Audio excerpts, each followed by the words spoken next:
In the dimly lit chambers of the Palazzo Vecchio in Florence, 1513, Niccolò Machiavelli sat hunched over his desk, quill in hand, contemplating the nature of power and human weakness. Outside, the political landscape of Renaissance Italy shifted like quicksand beneath the feet of princes and commoners alike. Wars raged, alliances crumbled, and men rose and fell with alarming frequency. Yet amidst this chaos, Machiavelli had observed something profound, a pattern that separated those who endured from those who perished, those who commanded respect from those who begged for mercy. The secret wasn't found in armies or treasuries, though these mattered. It wasn't discovered in noble birth or divine favor, though men clung to these illusions. The true source of unshakable power lay hidden within the human mind itself, in a principle so counterintuitive that most would never grasp its significance: the deliberate destruction of one's weak self. As Machiavelli penned his observations, he understood that he was documenting more than political strategy. He was unveiling a fundamental law of human nature that would echo through centuries, a mental framework that could transform any individual from victim to victor, from pawn to player in the great game of life. Part 1: The Architecture of Inner Destruction. The morning sun cast long shadows across the cobblestones of Florence as merchants hurried to open their shops, unaware that they were living embodiments of the very weakness Machiavelli had spent years studying.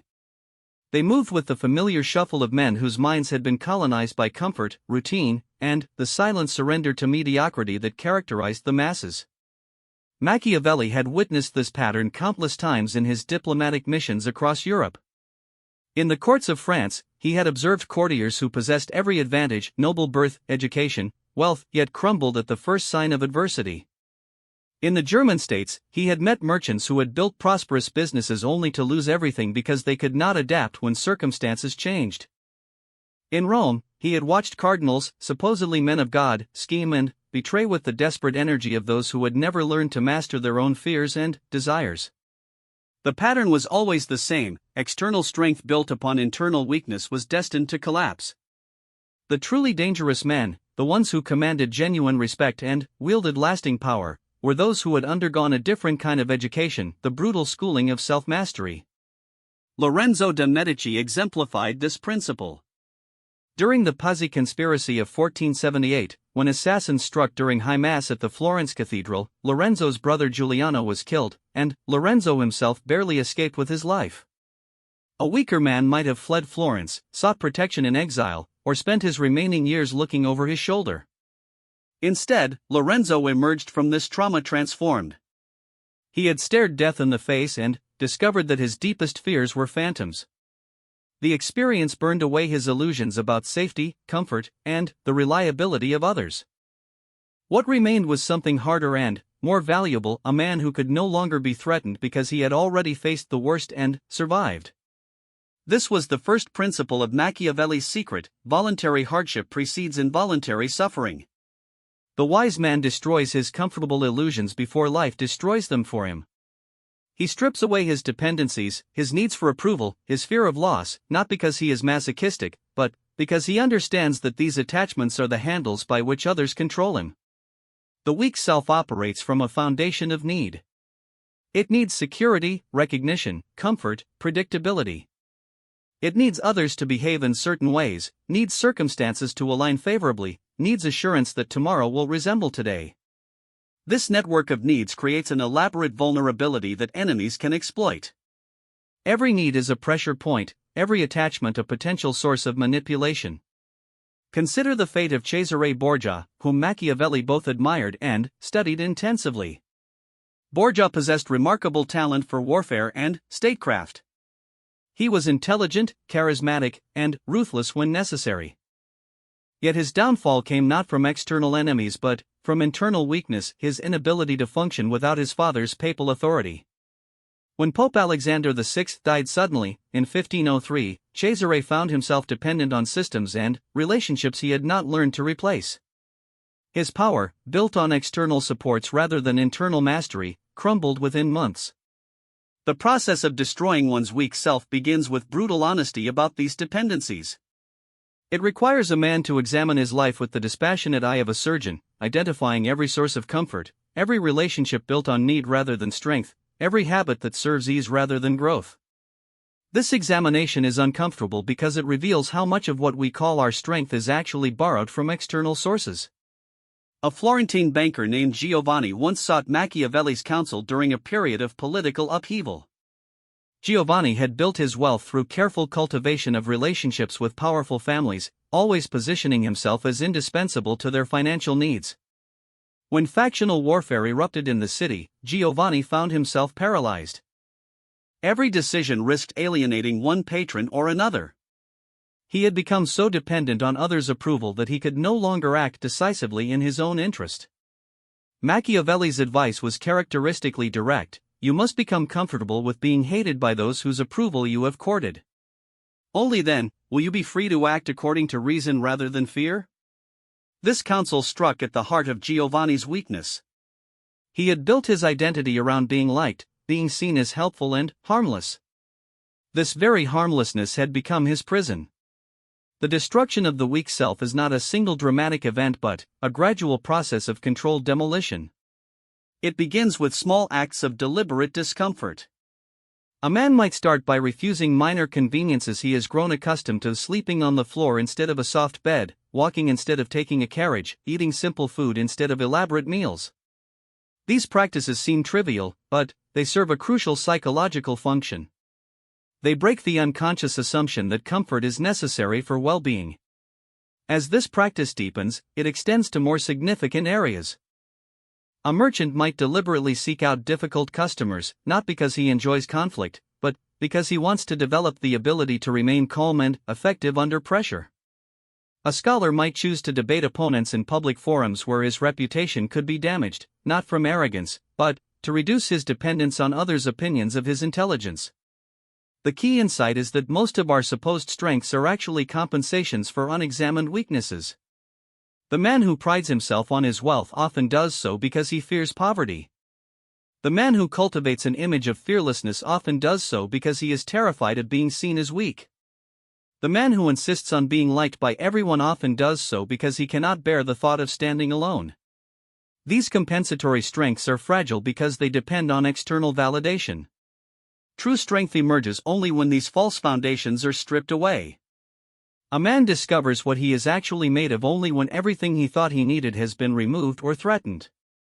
Machiavelli observed this process in his own life during his period of exile and disgrace. After the fall of the Florentine Republic in 1512, he lost his position, his influence, and his income. He was suspected of conspiracy, briefly imprisoned, and tortured.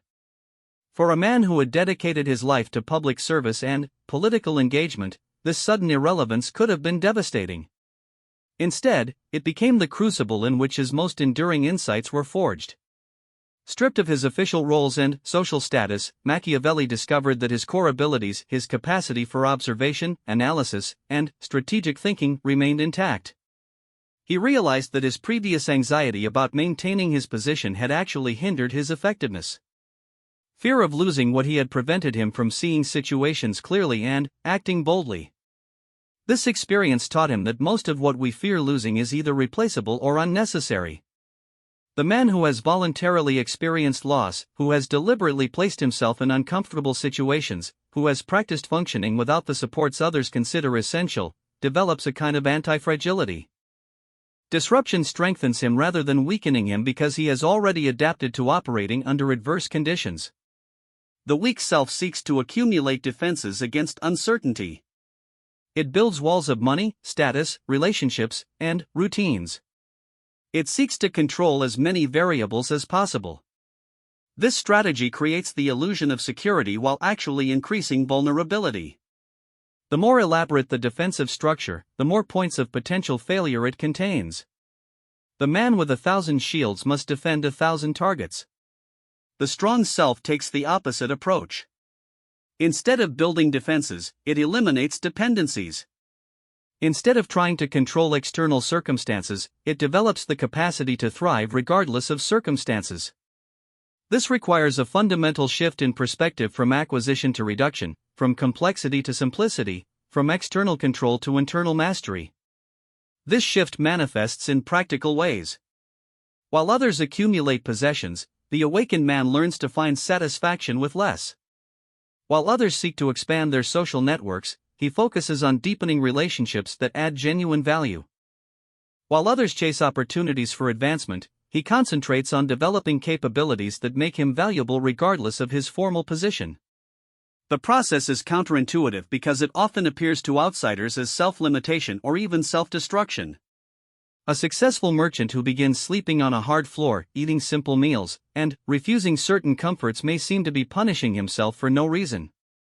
His friends and family may worry that he is becoming extreme or unstable.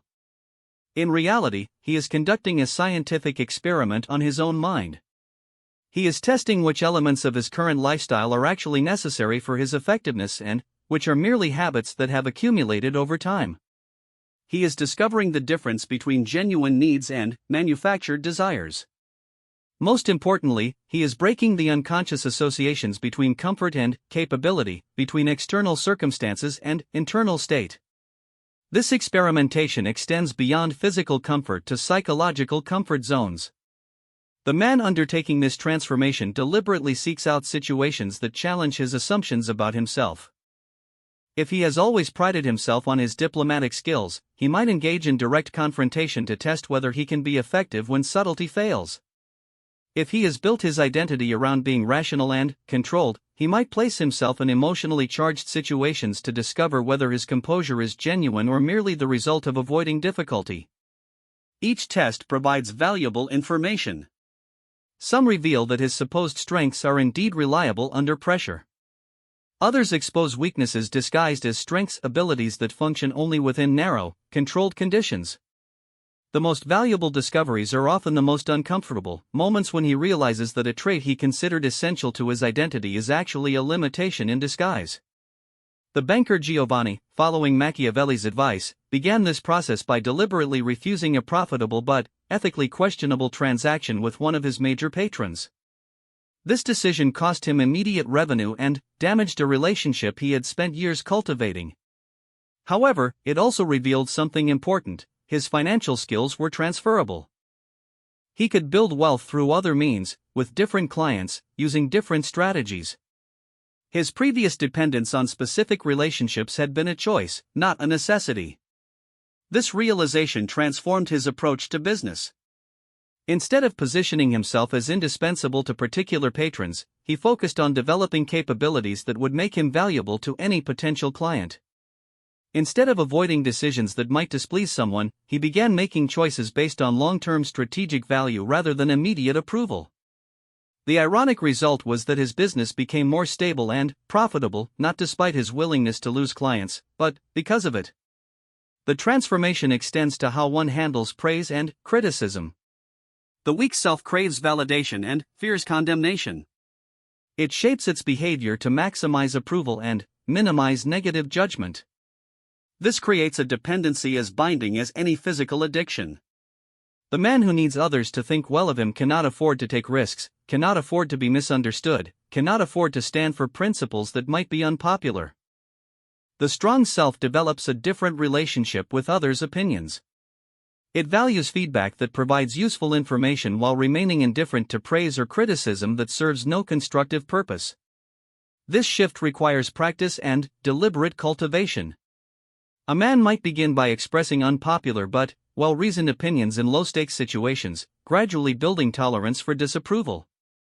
He might refuse compliments that feel unearned or inappropriate, not from false modesty but from a genuine disinterest in validation that adds no real value. The goal is not to become callous or antisocial but to develop genuine independence of judgment. The man who cannot be flattered cannot be manipulated through praise.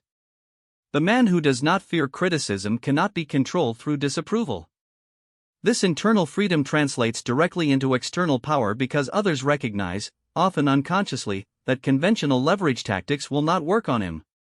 As this process deepens, it begins to affect how one approaches challenges and setbacks. The weak self experiences failure as a threat to its identity. It either denies problems when they arise or becomes overwhelmed by them. It lacks resilience because it has never deliberately practiced recovering from difficulty. The strong self, having voluntarily experienced discomfort and loss, approaches setbacks with curiosity rather than panic. It asks what can be learned from the situation rather than who can be blamed for it. It focuses on what can be controlled rather than lamenting what cannot be changed. This is not positive thinking or optimistic denial but practical wisdom developed through repeated exposure to difficulty under controlled conditions. This preparation proves invaluable when genuine crises arise. The man who has practiced functioning with limited resources adapts quickly when resources become scarce. The man who has deliberately experienced rejection handles social isolation with equanimity. The man who has tested his abilities under pressure performs reliably when stakes are high. The process ultimately creates what Machiavelli recognized as the most dangerous type of person, one who cannot be threatened because he has already faced his fears, cannot be tempted because he has mastered his desires, and cannot be controlled because he has eliminated his dependencies. This person moves through the world with a kind of serene confidence that others find simultaneously attractive and intimidating. Such a transformation does not happen overnight. It requires sustained effort and considerable discomfort. It demands that a man question beliefs about himself and his world that may have shaped his decisions for decades. It requires him to experiment with ways of being that feel initially foreign and often foolish. The reward, however, is a kind of freedom that most people never experience. It is the freedom to act according to principle rather than pressure, to pursue long-term goals rather than immediate gratification, to build genuine strength rather than impressive facades. It is the freedom that comes from having nothing left to lose because one has already chosen to lose everything that was not essential. Part 2, The Forge of Character. The autumn of 1502 found Machiavelli traveling the war-torn regions of central Italy as a diplomatic observer, witnessing firsthand the campaigns of Cesare Borgia. What he observed during these months would later influence his most famous works, but the immediate lesson was more personal and profound. He watched men reveal their true character under the pressure of constant danger, uncertain alliances, and the ever-present possibility of death or disgrace. Some crumbled. Others adapted. A rare few seemed to thrive in chaos, moving with confidence and purpose while those around them struggled with fear and indecision. The difference, Machiavelli realized, was not in their circumstances but in how they had prepared their minds for adversity. They had undergone what he came to think of as the forge of character, a process of deliberate hardening that transformed raw human material into something approaching tempered steel. Character, in Machiavelli's understanding, was not a fixed trait bestowed by birth or circumstance. It was a manufactured quality, produced through specific practices and tested under specific conditions. Like a blacksmith who must heat metal to extreme temperatures before it can be shaped into useful tools, a man must subject himself to carefully controlled stress before his mind develops the qualities necessary for sustained effectiveness. The forge operates on several principles that distinguish it from random suffering or accidental hardship. First, the stress must be voluntary and graduated. A man cannot build mental strength by jumping immediately into extreme situations any more than he can build physical strength by attempting to lift weights far beyond his current capacity. The process requires progressive overload, systematically increasing challenges in manageable increments. Second, the stress must be purposeful rather than merely punitive. The goal is not to inflict suffering for its own sake but to develop specific capabilities, resilience under pressure, clarity in confusion, courage in the face of danger, and wisdom in the midst of complexity. Each challenge should target particular weaknesses while building upon existing strengths. Third, the process must include recovery and reflection. The value of difficult experiences lies not in enduring them but in learning from them. A man who simply absorbs punishment without analyzing what it reveals about his capabilities and limitations gains little from the experience. The forge builds character through a cycle of stress, adaptation, and integration. Consider the case of Francesco Soderini, a Florentine diplomat whom Machiavelli knew well. Soderini possessed considerable natural intelligence and had received an excellent education. He understood political theory and could discuss statecraft with impressive sophistication. However, when assigned to negotiate with foreign princes, he consistently failed to achieve favorable outcomes for Florence. The problem became clear during a particularly difficult mission to France. Soderini had prepared meticulously for the negotiations, studying French interests and developing what seemed like reasonable proposals. However, when faced with the French king's aggressive negotiating style and apparent willingness to walk away from the talks entirely, Soderini panicked. His fear of failure made him increasingly desperate to reach any agreement, which the French correctly interpreted as weakness. They extracted concessions far beyond what Florence had authorized him to offer. Soderini's failure illustrates a crucial principle: intellectual understanding without emotional preparation is insufficient for high-stakes situations. Knowing what should be done is meaningless if one lacks the internal composure to execute under pressure. Soderini understood negotiation theory perfectly, but he had never developed the ability to remain calm and strategic when facing the possibility of dramatic failure. The Forge of Character addresses this gap between knowledge and capability. It provides controlled environments where theoretical understanding can be tested and refined through practice. A man learns not just what courage looks like in principle but what it feels like to act courageously when his mind is flooded with fear. He discovers not just the theory of persistence but the actual experience of continuing when every instinct urges him to quit. Physical challenges often provide the most accessible entry point into this process. The human body offers immediate, undeniable feedback about one's willingness to push through discomfort. A man who commits to running a certain distance every day, regardless of weather or convenience, quickly learns about his relationship with his own resistance. Does he negotiate with himself when the alarm sounds on a cold morning?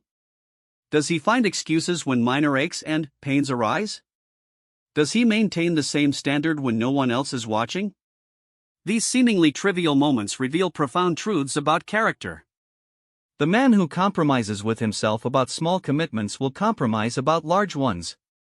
The man who cannot maintain discipline when the stakes are low cannot be trusted to maintain it when stakes are high. Conversely, the man who honors his word to himself about minor matters develops the internal credibility necessary for major undertakings. Machiavelli himself practiced forms of physical discipline that seemed excessive to his contemporaries. He would often walk for hours in all weather, claiming that the discomfort helped him think more clearly. He practiced writing with his non-dominant hand, not because it had practical value but because it forced him to maintain concentration despite frustration. These habits seemed eccentric, but they served an important function. They taught him that his immediate impulses were not commands that required obedience. This lesson extends far beyond physical comfort. The weak self operates under the assumption that internal states dictate external actions. If one feels unmotivated, one does not work. If one feels anxious, one avoids challenging situations. If one feels angry, one acts destructively. This creates a tyranny of emotion where one's effectiveness becomes hostage to fluctuating internal weather. The Forge breaks this connection between feeling and action. Through repeated practice in acting contrary to immediate impulses, a man develops the capacity for what Machiavelli called disciplined response, the ability to choose behavior based on strategic value rather than emotional pressure. This capability proves invaluable in political and social situations. The man who has learned to act cheerfully despite feeling irritated can maintain important relationships during difficult periods. The man who has learned to speak confidently despite feeling uncertain can advocate effectively for important causes. The man who has learned to proceed steadily despite feeling overwhelmed can accomplish complex projects that would defeat others. The development of disciplined response requires systematic practice across different domains. Financial discipline teaches lessons that apply to emotional discipline. The man who can save money despite wanting to spend it develops muscles of delayed gratification that serve him in every area of life. Social discipline, the ability to remain gracious and strategic in social situations despite feeling tired or annoyed, builds capabilities that transfer to professional and political contexts. One of Machiavelli's most powerful observations concerned the relationship between comfort and competence. He noticed that men who had lived comfortable lives often possessed impressive theoretical knowledge but struggled when forced to operate outside their familiar environments. Their competence was environment dependent, effective only when conditions remained stable and supportive. The Forge deliberately disrupts this dependency by forcing adaptation to changing conditions. A merchant might practice negotiating deals while deliberately sleep-deprived, not because he plans to conduct business in this state, but because he wants to test whether his negotiating skills remain effective when he feels less than optimal. A scholar might practice defending his ideas in hostile environments, not because he seeks conflict, but because he wants to ensure his thinking remains clear under pressure. This type of training reveals important distinctions between apparent capabilities and real capabilities. Many qualities that appear to be strengths are actually context-dependent adaptations. Remove the supporting context, and the apparent strength disappears. The man who seems confident in familiar environments may become paralyzed in new situations. The man who appears decisive when he has unlimited time for consideration may become ineffective when forced to make rapid decisions. The Forge exposes these false strengths while building genuine ones. It teaches a man to distinguish between confidence based on control and confidence based on adaptability. The first type of confidence requires that circumstances remain favorable. The second type of confidence allows one to create favorable circumstances or succeed despite unfavorable ones. Personal relationships provide another crucial arena for character development. The weak self seeks relationships that validate its self-image and minimize challenge. It gravitates toward people who share its assumptions, support its decisions, and avoid difficult conversations. These relationships feel comfortable but provide little opportunity for growth. The Forge requires engaging with people who challenge one's thinking, question one's assumptions, and refuse to accommodate one's weaknesses. This includes seeking out mentors who maintain high standards rather than those who offer easy encouragement. It means building friendships with people who will provide honest feedback rather than those who prioritize maintaining harmony. Such relationships are often uncomfortable because they force continuous self-examination. The man surrounded by challenging companions cannot maintain illusions about his capabilities or character. His weaknesses become apparent quickly, and his growth becomes necessary for maintaining respect within his social circle. Machiavelli cultivated relationships with individuals across the political spectrum, including people whose values and methods he found personally distasteful. He maintained correspondence with enemies of Florence, not because he was disloyal, but because he understood that their perspectives provided valuable information about his own blind spots and the limitations of his faction's thinking. These relationships taught him to separate personal feelings from strategic necessity. He learned to extract useful insights from people he disliked while maintaining appropriate boundaries. He developed the ability to disagree without becoming disagreeable, to oppose without becoming oppositional. These skills proved invaluable in his diplomatic career, where he often needed to negotiate with individuals whose interests directly conflicted with Florence's. The practice extends to how one handles success and failure. The weak self becomes intoxicated by success and devastated by failure. It interprets victories as validation of its superiority and defeats as evidence of its inadequacy. This emotional volatility makes it difficult to learn from either experience. The Forge teaches a different relationship with outcomes. Success becomes information about what worked under specific circumstances rather than proof of inherent worth. Failure becomes information about what needs improvement rather than evidence of fundamental inadequacy. This perspective allows for rapid learning and adaptation because neither success nor failure distorts one's perception of reality. The practice requires deliberate cultivation. After significant successes, a man might deliberately seek out feedback about what could have been done better or what role luck played in the outcome. After failures, he might focus on identifying specific lessons rather than dwelling on disappointment or assigning blame. This approach prevents both complacency and despair while maximizing the learning value of each experience. Financial markets provided Machiavelli with an excellent laboratory for observing these principles in action. Merchants who had built their strategies around specific market conditions often lost everything when those conditions changed. Those who had developed adaptable principles rather than fixed strategies could pivot when necessary and often emerged stronger from periods of disruption. The most successful traders, he noticed, were those who had deliberately tested their methods under various conditions before committing significant resources. They had practiced making decisions with incomplete information, operating under time pressure, and managing the emotional stress of potential loss. When real opportunities arose, they possessed the experience necessary to act decisively while others hesitated or panicked. This preparation required them to sacrifice short-term comfort for long-term capability. They chose to remain mentally flexible rather than settling into profitable but rigid patterns. They continued seeking new challenges rather than optimizing existing successes. This approach often appeared foolish to observers who measured success only in immediate terms, but it created sustainable advantages that became apparent during periods of change. The Forge also addresses the relationship between independence and effectiveness. Many men believe that needing nothing from others represents the highest form of strength. However, absolute independence often leads to isolation and reduced capability. The goal is not to eliminate all dependencies but to choose them strategically and maintain alternatives when possible.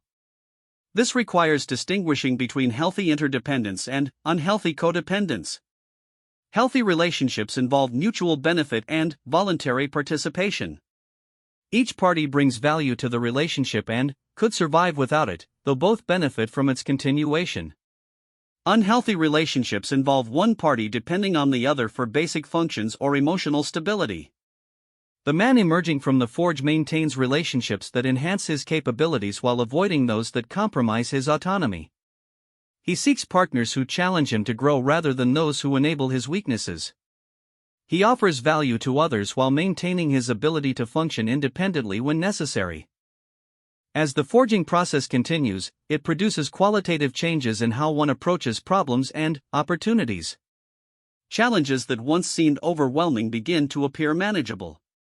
Setbacks that once caused despair become temporary inconveniences. Opportunities that once seemed too risky become attractive possibilities. This transformation does not happen through positive thinking or mental techniques but through accumulated evidence of one's capacity to handle difficulty. Each successfully navigated challenge provides proof that survival and growth are possible even under adverse conditions. Each deliberately undertaken hardship demonstrates that voluntary discomfort is preferable to involuntary suffering. The cumulative effect is a kind of unshakable confidence that differs markedly from arrogance or bravado. It is confidence based on demonstrated capability rather than wishful thinking. The man who has successfully adapted to numerous challenges develops well-founded belief in his ability to adapt to future challenges. This belief allows him to take calculated risks that others would avoid and to remain calm in situations that would panic those with less experience. The Forge ultimately produces what Machiavelli recognized as the foundation of all real power, the ability to function effectively regardless of external circumstances. This capability makes a man valuable to others while keeping him free from dependence on others. It allows him to contribute to group efforts while maintaining his individual autonomy. It enables him to build stable foundations for long-term projects while adapting flexibly to changing conditions. Such a transformation requires years of sustained effort and considerable sacrifice. It demands that one regularly choose discomfort over ease, challenge over security, growth over stagnation. However, the alternative, remaining vulnerable to circumstances beyond one's control, eventually proves far more costly than the price of deliberate development. The man who has undergone this process moves through the world with visible confidence that others recognize and respect. He does not need to announce his capabilities or defend his decisions. His competence speaks through his actions, and his character reveals itself through his responses to pressure. Others gravitate toward him not because he seeks their approval but because they recognize in him qualities they wish to develop in themselves.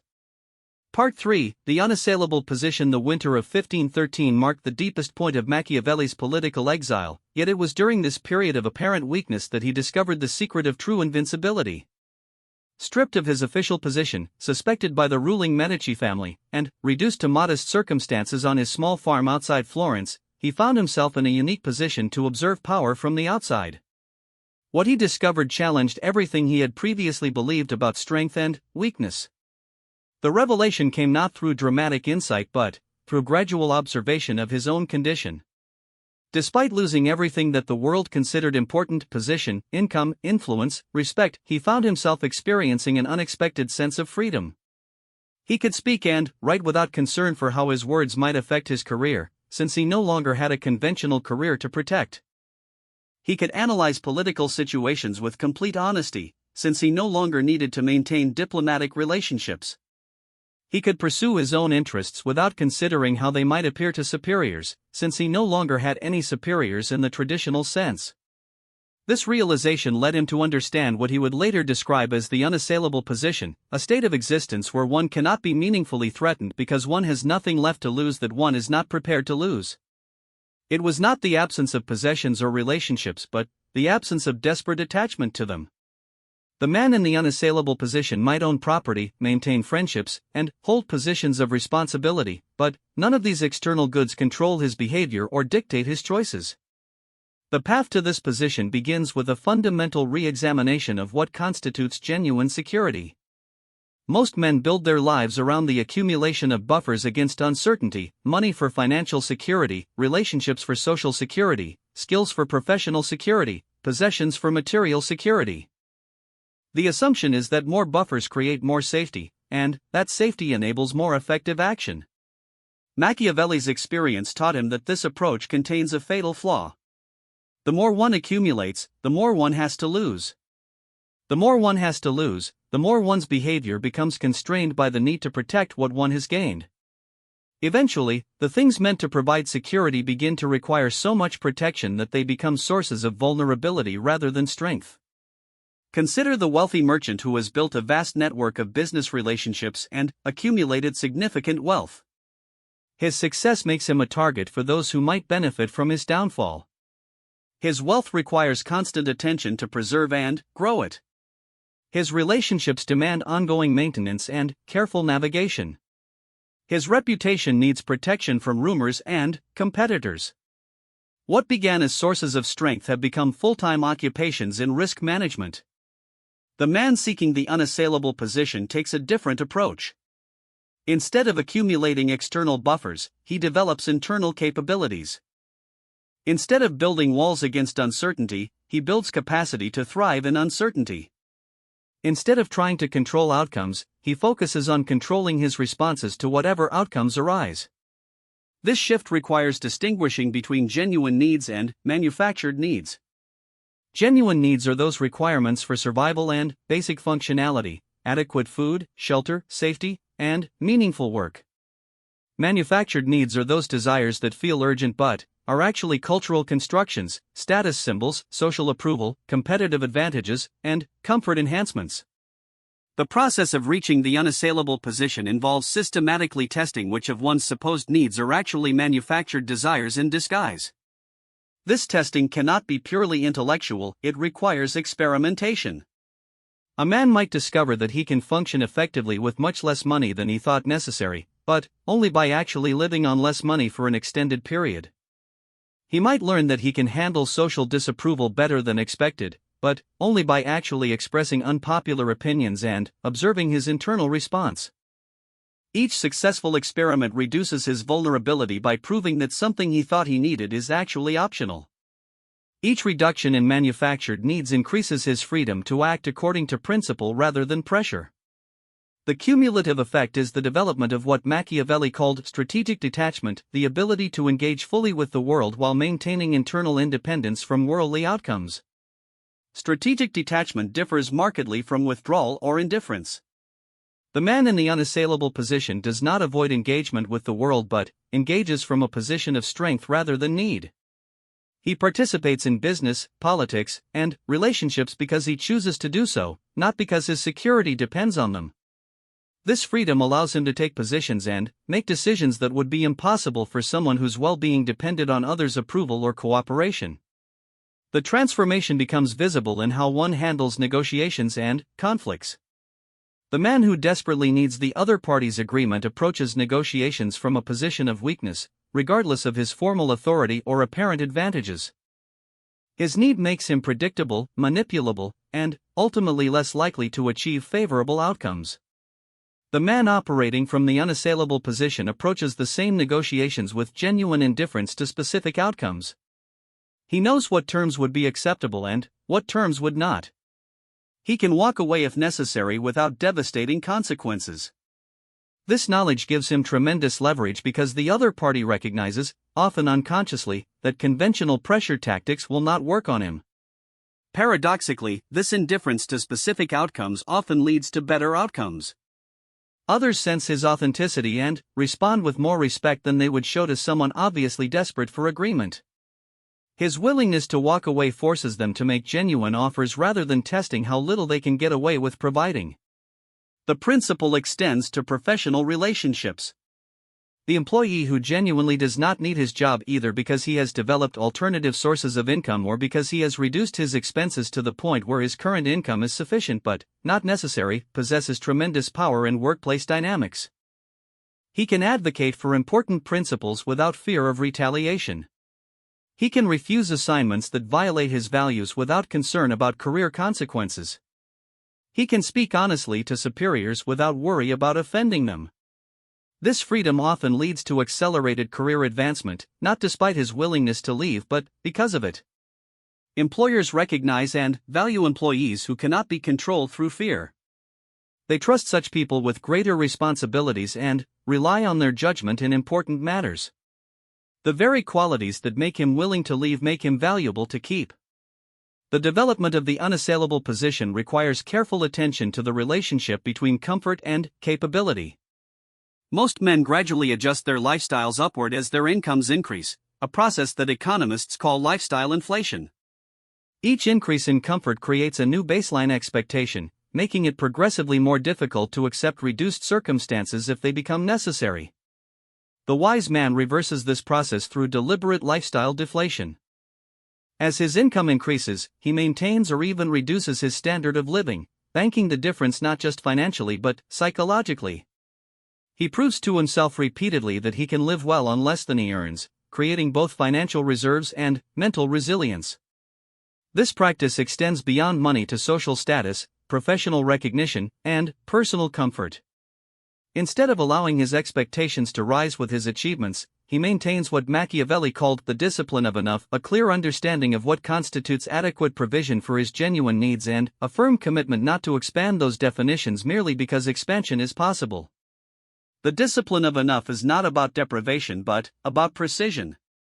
It requires distinguishing between what genuinely improves one's life and what merely appears to do so.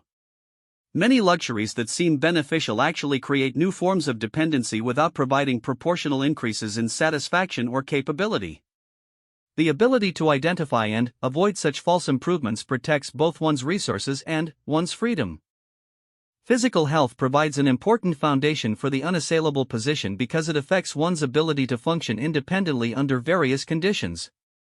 The man who requires specific medications, specialized equipment, or particular environmental conditions to function effectively has created dependencies that others can exploit.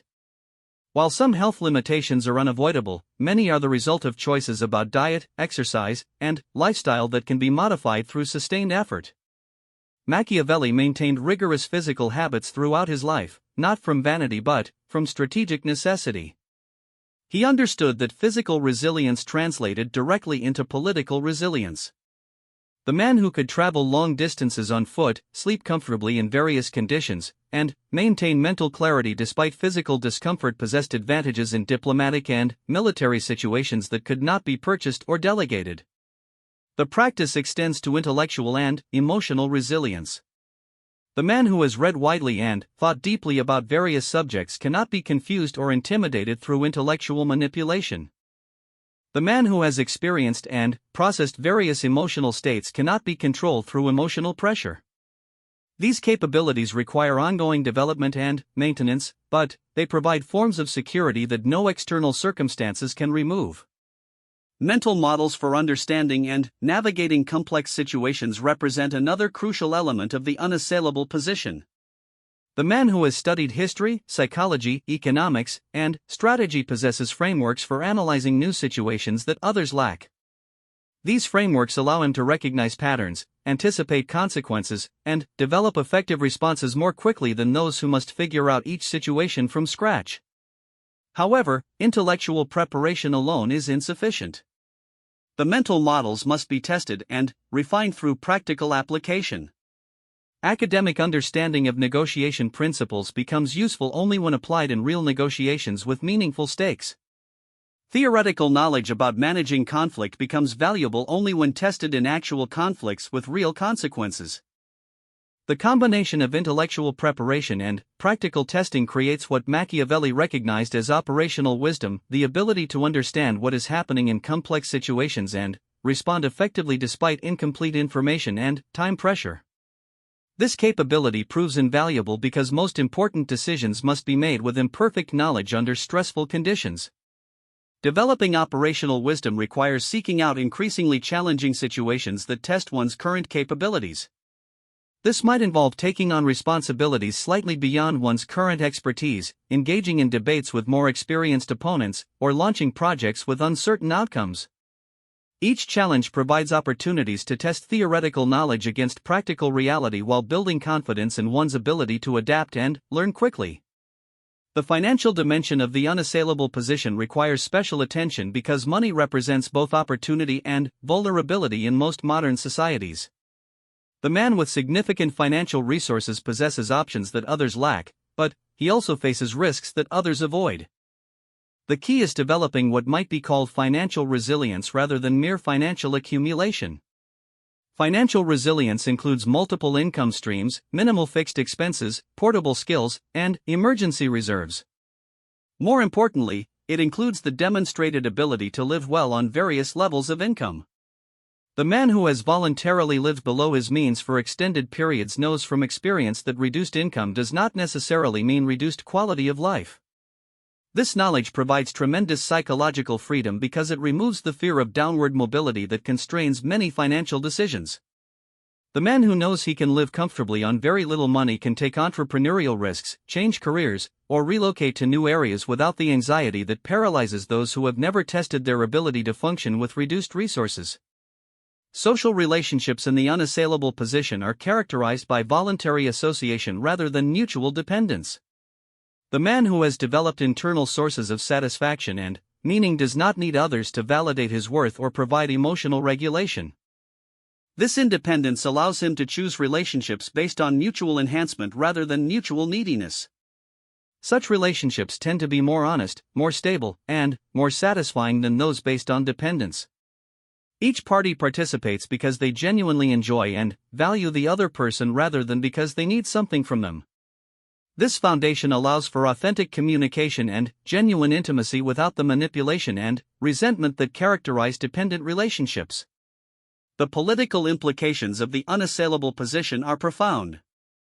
The man who cannot be threatened possesses what amounts to veto power over any group decision that violates his principles. Others must either convince him through rational argument or proceed without his cooperation. This dynamic often leads to his opinions being given disproportionate weight because others recognize that he cannot be pressured into compliance. This influence operates through moral authority rather than formal authority. Others respect his positions because they recognize that he holds them based on principle rather than self-interest. His willingness to accept negative consequences for his convictions lends credibility to his arguments that self-serving positions lack. The development process requires sustained effort over many years because it involves fundamental changes in how one relates to external circumstances. Most people spend decades building dependencies and attachments that feel essential to their security and identity. Reversing this process requires not only new behaviors but new ways of thinking about success, security, and satisfaction. The transformation is often invisible to outside observers because it involves internal changes rather than external displays. The man developing the unassailable position may appear to be living a conventional life while actually conducting ongoing experiments in reduced dependence and increased capability. His true progress becomes evident only during crises when others panic while he remains calm and effective. The ultimate test of the unassailable position comes during periods of genuine adversity when external circumstances change dramatically and others lose the foundations of their security. The man who has prepared correctly discovers that his capabilities remain intact regardless of changed circumstances. He can adapt, rebuild, and even thrive during periods that devastate those who had built their lives around external supports. This resilience creates a profound sense of confidence that others recognize and respect. It is not the brittle confidence of the man who must maintain specific conditions to function effectively, but the deep confidence of someone who has tested his ability to handle various challenges and proven his capacity for adaptation and growth. The unassailable position represents the culmination of Machiavelli's insights about power and human nature. It demonstrates that true strength comes not from accumulating external advantages but from developing internal capabilities. The man who has achieved this position has become, in the deepest sense, unconquerable, not because he cannot be defeated, but because defeat cannot destroy what he has built within himself. Such a transformation requires courage because it involves deliberately giving up many things that others consider essential for happiness and security. It requires wisdom because it demands distinguishing between genuine and false sources of strength. Most importantly, it requires sustained commitment because the benefits become apparent only after years of consistent effort. The reward, however, is a kind of freedom that few people experience: the freedom to act according to one's deepest convictions without fear of consequence, the freedom to pursue meaningful goals without compromise, and the freedom to engage with the world from a position of strength rather than need. It is the freedom that comes from having destroyed one's weak self so thoroughly that others cannot find any weakness left to exploit. In achieving this position, one discovers the deepest truth of Machiavelli's teaching, that the man who has conquered himself possesses a victory that no external enemy can take away. He has become his own fortress, his own source of security, his own foundation for action in the world. Others may possess greater wealth, higher positions, or more apparent power, but none can match the strategic advantage of someone who cannot be meaningfully threatened because he has already voluntarily given up everything that could be taken from him. This is the mental edge that makes one truly unstoppable, not the absence of obstacles or enemies, but the presence of internal resources that no external force can compromise. It is Machiavelli's secret, hidden in plain sight within his writings but accessible only to those willing to pay the price of its acquisition: the complete destruction of their weak, dependent, needy selves and the construction of something harder, cleaner, and infinitely more powerful in its place.